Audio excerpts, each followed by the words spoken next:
My mother kicked me out of the house because I was not as good as my golden brother. When I got rich I bought their house and destroyed it completely. I still remember the moment my mother told me to leave. The way she stood in the doorway, arms crossed, the disappointment in her eyes sharper than any words she could say. "You're not going anywhere in life," she said, her voice cold.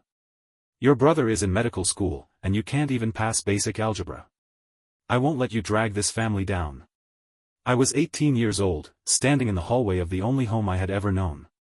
My brother, Julian, was in the living room, pretending not to listen but smirking just enough for me to see. He had always been the golden child, the one who brought home straight A's, the one my parents bragged about to neighbors, the one who made them feel proud. And then there was me. The disappointment. The failure. I had tried my best in school, but no matter how hard I studied, the numbers never made sense, the formulas never stuck. While Julian aced his exams effortlessly, I scraped by with barely passing grades. Every report card was another reminder that I would never measure up. But I never expected her to throw me out. "Where am I supposed to go?" I asked, my voice shaking. "You're an adult. Figure it out." She handed me a duffel bag with a few clothes stuffed inside and gestured toward the door. Julian barely glanced up from his textbook as I walked past him, out of the house, into the cold. And just like that, I was alone. At first, I crashed on friends' couches. I worked odd jobs, dishwashing, stocking shelves, anything to keep me afloat. Every night, I fell asleep exhausted, wondering if maybe my mother had been right. Maybe I really was worthless. Maybe I'd never be anything more than a failure. But something inside me refused to give up. I had no degree, no fancy resume, but I had one thing, a hunger to prove them wrong. If school wasn't my strength, then I would find something else. I started watching business videos online, reading articles, studying every successful person I could find. I got my first break when I took a job at a small startup. It wasn't glamorous, I was just running errands at first, but I paid attention. I watched how deals were made, how money flowed, how risks were calculated. I stayed late, worked harder than anyone else, and slowly, people started noticing me. Then, one day, the CEO pulled me aside. "You've got an eye for this," he said. "Ever think about starting something of your own?" The idea had never crossed my mind. I didn't have a college degree. I didn't have connections. Who would take me seriously? But that moment sparked something inside me. If no one was going to hand me success, I would take it myself. And so, I did. I started small. A little e-commerce business selling electronics. I reinvested every penny I made, living in a tiny, run-down apartment, eating instant noodles while I built something bigger. The first year was brutal. There were days I thought I would fail, days where I wanted to give up. But I kept going. Then, in the third year, everything changed. One viral marketing campaign. One big break. And suddenly, my company wasn't just surviving, it was thriving. Money poured in. My name started appearing in business articles. Investors wanted to meet me. I bought my first house. Then my second. Then my third. The boy who wasn't good enough, the one who was kicked out like trash, had built an empire from nothing. And yet, despite all of it, I never heard from my mother. Not once. Not until the day I became rich. Money changes people. Not me, I was still the same guy who had slept on friends' couches, who had worked 16-hour days to build something out of nothing. But my family? Oh, they changed real fast. The first time I heard from my mother again was on a Monday morning.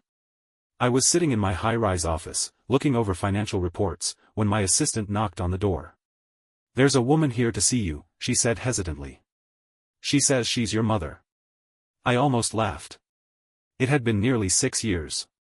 6 years since she had kicked me out of her house without a second thought. 6 years of silence. Not a single phone call, not a single message. Now, suddenly, she wanted to see me. "Send her in," I said, leaning back in my chair. She walked in like she had never left my life, wearing a dress that looked a little too expensive for someone who once told me I'd never amount to anything. Her eyes scanned my office, the polished mahogany desk, the city skyline visible through the floor-to-ceiling windows. "My son," she breathed out, as if she had just been reunited with a long-lost treasure. I didn't get up. I didn't smile. I just stared at her, waiting. She cleared her throat. You've done well for yourself. I know, I said flatly. A flicker of something crossed her face, maybe embarrassment, maybe regret, but she smoothed it over quickly. Listen, I know we had our differences, but family is family, right? I almost laughed again. Is that what we are? I asked. Because last I checked, family doesn't kick each other out like garbage. She flinched but recovered quickly. I was trying to teach you responsibility. I thought tough love would help you grow. Tough love. That was what she was calling it. I exhaled slowly, tapping my fingers on the desk. What do you want? She hesitated. Your brother, he's in some trouble. Ah. There it was. He made some bad investments, she continued. The market turned against him, and, well, the bank is threatening to take his house.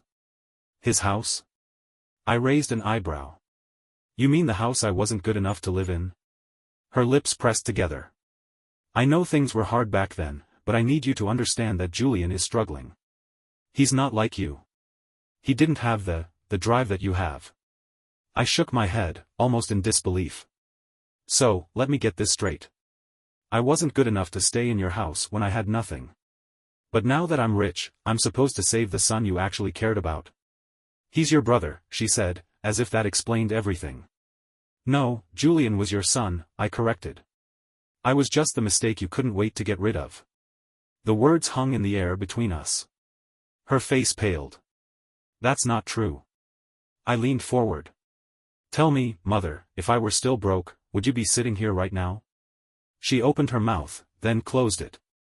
That hesitation was all the answer I needed. I stood up, adjusting my suit jacket. I think we're done here. She looked panicked now. Please, just talk to him. Hear him out. He's waiting downstairs. I clenched my jaw, every instinct telling me to say no. To send her away. To remind her that she had made her choice all those years ago. But a part of me, some stubborn, vengeful part, wanted to see him. I wanted to see the golden boy brought to his knees. I wanted to hear him ask for my help. And so, against my better judgment, I said, fine. Send him up. Julian walked in a few minutes later, looking nothing like the confident, untouchable brother I remembered. His expensive suit was slightly wrinkled, and there was tension in his shoulders. For the first time in my life, Julian looked small. He sat down without me offering a seat. Classic Julian. I won't waste time, he said, rubbing his hands together. I need your help.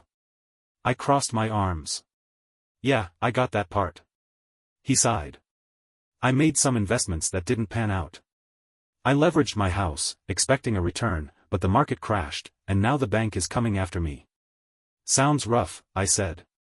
But what does that have to do with me? His jaw clenched. I need a loan. I smirked. A loan? Yes, he said quickly. I'll pay you back, of course. But you're doing well, and I held up a hand. Let me get this straight. You need my money to fix your mistakes? Julian swallowed hard. It's just, things didn't go the way I planned. I leaned back in my chair, pretending to think. You know, it's funny. When I was struggling, when I had nowhere to go, you didn't care. You sat back and watched as Mom threw me out, and you never lifted a finger to help. That was different. How? He had no answer. I smiled. You always thought you were better than me, didn't you? Smarter. More capable. More worthy of our parents' love. Julian's eyes darted away. But now, the tables have turned. I leaned forward. So tell me, big brother, how does it feel? To be sitting in front of the failure you look down on, begging for his help? He clenched his fists. I never looked down on you. I laughed. You sure about that? Because I remember plenty of times when you called me useless. A loser. A waste of space. He swallowed, his face turning red. I cut him off. No. You don't get to rewrite history. Silence filled the room. Then, finally, he exhaled sharply. Are you going to help me or not? I stared at him for a long moment.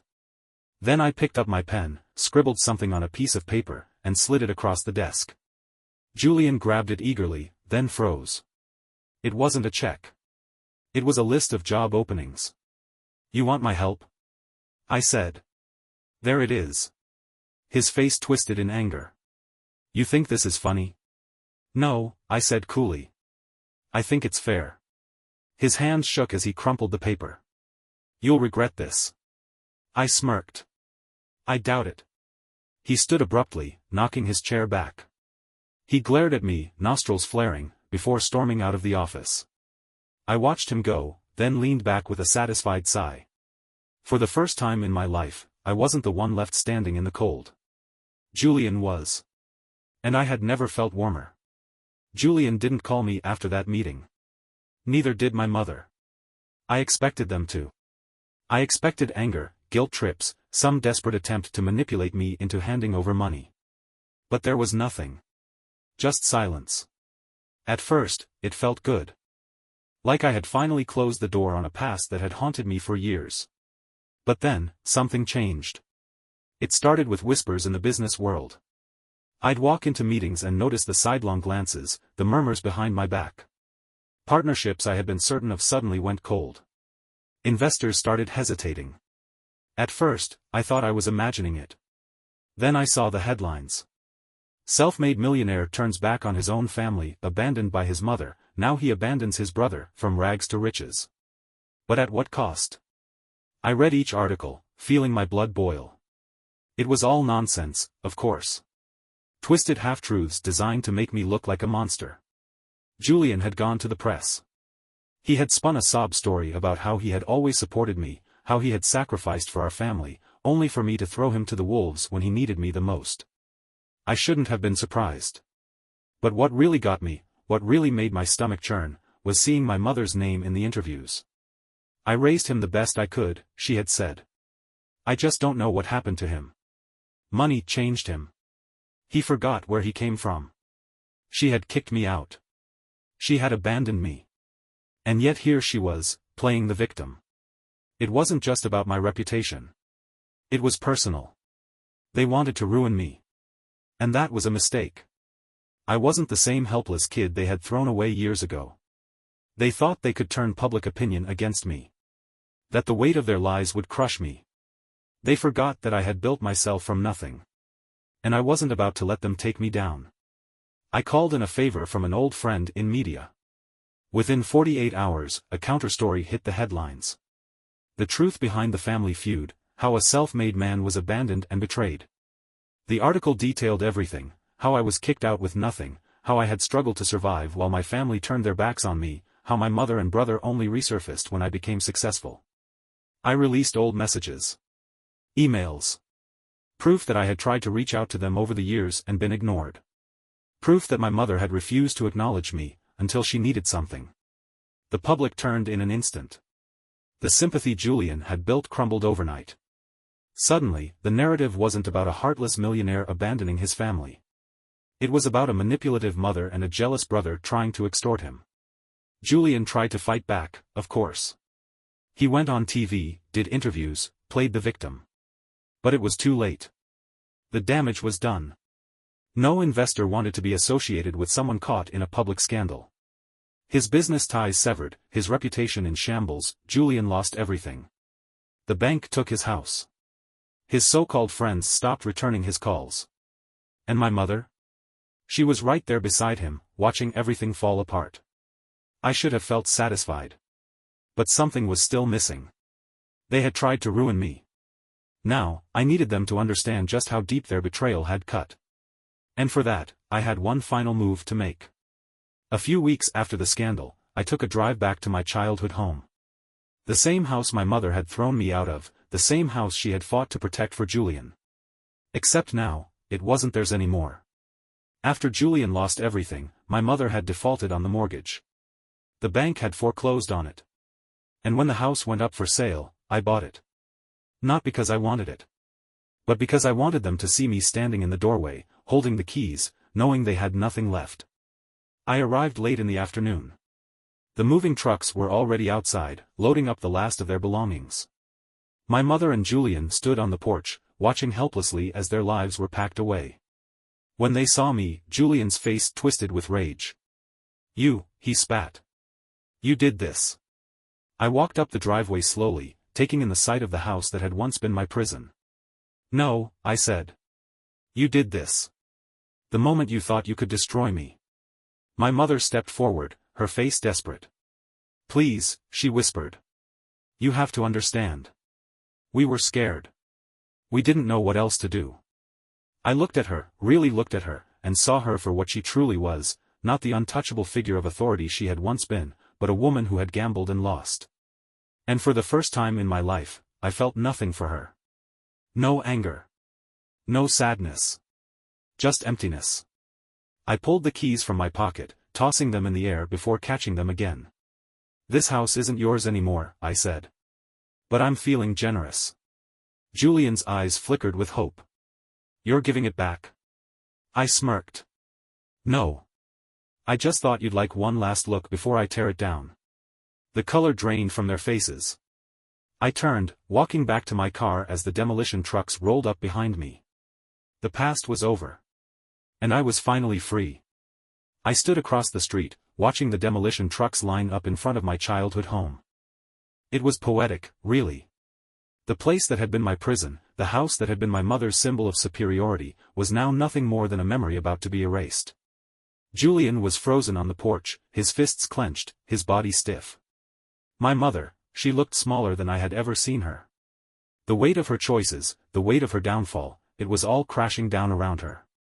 She turned to me, her eyes desperate. You can't do this, she pleaded. I can, I said simply. Please, she begged. I know I wasn't the best mother. I know I made mistakes. But this house, this is all I have left. I tilted my head. That's funny. I remember saying the same thing when you kicked me out. You told me to figure it out. So now I'm telling you the same thing. Tears welled in her eyes. I just wanted you to be better. I exhaled, shaking my head. No. You wanted me to disappear. But I didn't. Julian stepped forward, his face twisted in rage.